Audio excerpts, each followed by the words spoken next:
कुछ एक झूठ हमारे दिमागों में बैठा दिए जाते हैं। जैसे आप सब ने यह कथा पढ़ी होगी कि एकलव्य का अंगूठा कटवा लिया द्रोणाचार्य ने, पढ़ा है ना आप सब ने? पर यह बताइए कितनों ने महाभारत में स्वयं पढ़ा है? मेरे विचार से हम में से किसी ने भी कभी महाभारत में वह प्रसंग पढ़ा ही नहीं होगा एकलव्य वाला। और अगर हम यह भी विनम्रता से पूछे कि महाभारत के कौन से चैप्टर में है, तो भी शायद हम में से किसी को ध्यान नहीं होगा कि महाभारत के वन पर्व में एकलव्य का उल्लेख है। मगर देखिए मार्क्स और मैकाले का प्रभाव कि हमारे दिमागों में ऐसा भरा हुआ है कि हम ग्लानि से आबद्ध हैं बगैर पढ़े हुए। अब मैं आपसे कहूंगा, जाइएगा, जाकर पढ़िएगा। अवेलेबल हो तो इंटरनेट पे जाके सर्च कर लीजिएगा, ना हो तो जो महाभारत सीरियल आया था उसका एपिसोड जाके यूट्यूब पे देख लीजिएगा। कि किस्सा ये था कि जब आपको चाहे आपने कथा सुनी होगी कि कुत्ते का मुंह बाणों से भर गया था, जो एकलव्य ने तीर चलाए थे, और जब वह तीर अर्जुन निकालते हैं तो उस कुत्ते के मुंह में एक खरोंच तक उस बाण से नहीं आई होती है, तो वो चौंक जाते हैं क्योंकि ये सामान्य तीर नहीं है। उन्होंने कहा तो दिव्य अस्त्र है कि मुंह में पूरा तीर से भर गया मुंह और इसके बाद भी एक खरोंच नहीं आई। आप कहेंगे दिव्यास्त्र का मतलब क्या?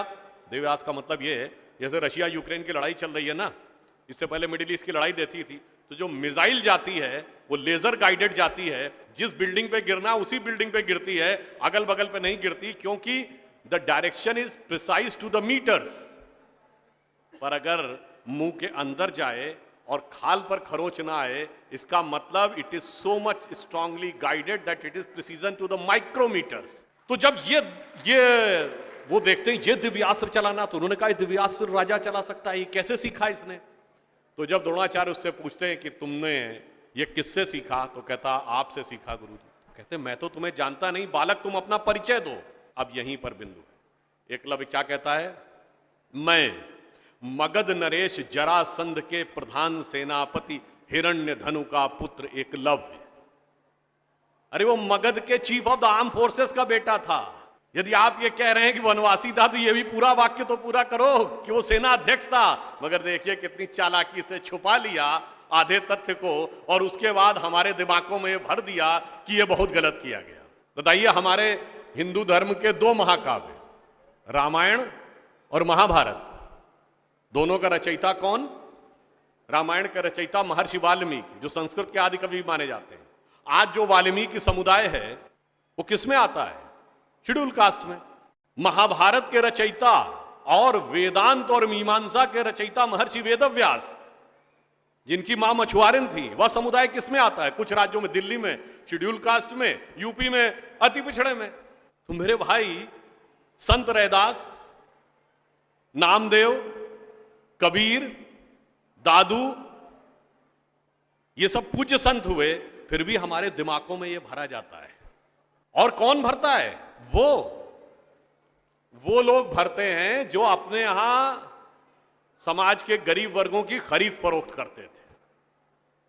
और आपको यह भी बात बता दूं, जब हम कभी अपने यहां कहते हैं फॉरेन ट्रेवलर्स ने दिखाओ क्या लिखा है, तो मैं ये बात आपसे कहता हूं, इसको भी जाके चेक कर लीजिएगा। किसी फॉरेन ट्रेवलर का सबसे ऑथेंटिक जो रेफरेंस माना जाता है, वो चंद्रगुप्त मौर्य के समय में मेगस्थनीज आया था ग्रीस से, जिसने अपनी किताब लिखी है इंडिका, आज से 2300 साल पहले।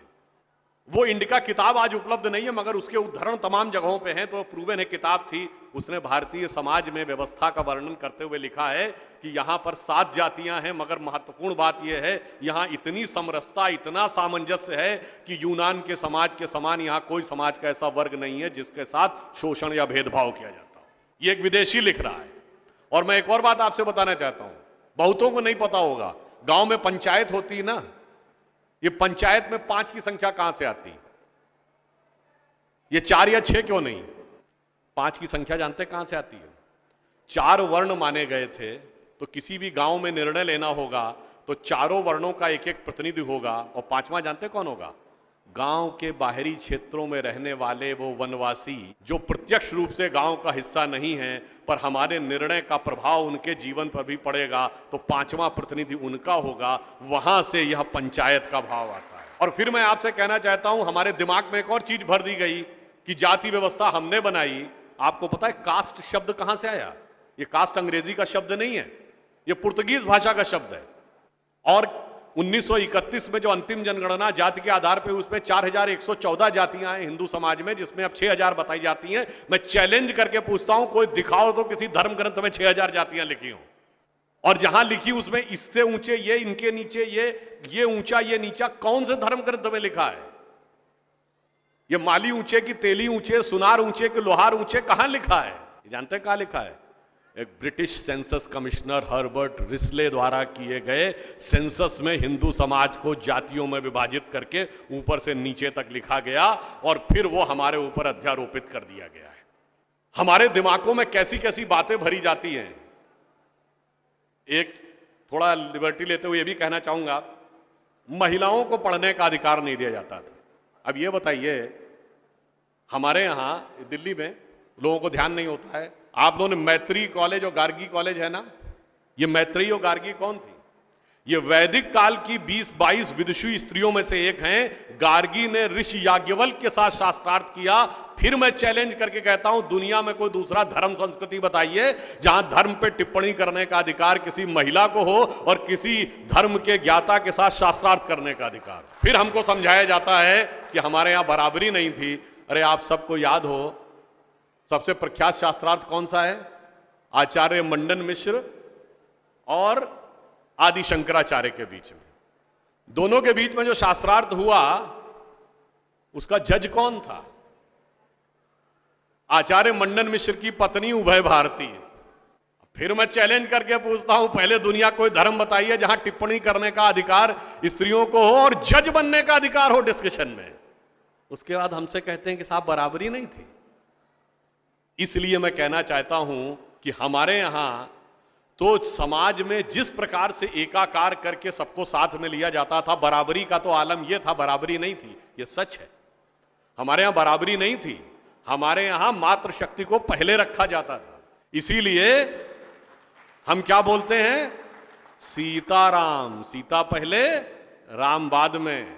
लक्ष्मी नारायण, लक्ष्मी पहले नारायण बाद में। गौरी शंकर, गौरी पहले शंकर बाद में। राधे कृष्ण, राधा पहले कृष्ण बाद में। माता पिता, माता पहले पिता बाद में। और इसीलिए हमारे जितने भी प्रतीक हैं, भारत भी माता है, धरती भी माता है, प्रकृति भी माता है, गीता भी माता है, गंगा भी माता है, गाय भी माता है, गायत्री भी माता है। और ये केवल कोई आध्यात्मिक धार्मिक बात नहीं है। वर्ल्ड की डॉक्यूमेंटेड हिस्ट्री में अगर पहली बार कोई वुमेन रूलर रही है तो गुप्त वंश के समय में 4वीं शताब्दी में प्रभावती गुप्त ने शासन किया है। उसके बाद अहिल्याबाई होलकर, रानी दुर्गावती, रानी झांसी, वो सब तो आपने बहुत सुना होगा। अब वो लोग आके हमको समझाते हैं कि बराबरी नहीं